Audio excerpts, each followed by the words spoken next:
Pemirsa, sebanyak 175 tenaga kesehatan RSUP Sanglah berstatus orang dalam pemantauan atau ODP virus corona. Pasalnya, mereka sebelumnya pernah kontak dengan seorang dokter residen yang dinyatakan positif COVID-19. 175 tenaga kesehatan RSUP Sanglah yang pernah kontak dengan dokter residen yang dinyatakan positif COVID-19 terdiri dari tenaga perawat dan sebagian besar residen. Karena ODP, lalu mereka diisolasi di rumah masing-masing selama 14 hari. Meski mereka saat ini sedang diisolasi karena merupakan ODP, namun pihak RSUP Sanglah menjamin hal itu tidak mengganggu operasional rumah sakit terkait penanganan kasus corona. Pihak rumah sakit telah merekrut tenaga medis tambahan untuk jangka waktu 3 bulan ke depan.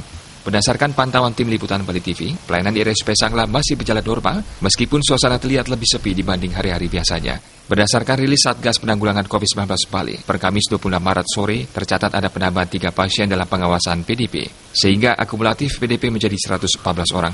Tambahan 3 orang ini terdiri dari 3 orang WNI. Dari 114 sampel yang telah diuji, lanjutnya telah keluar hasil sampel 84 orang, sebanyak 75 orang negatif, dan 9 orang positif.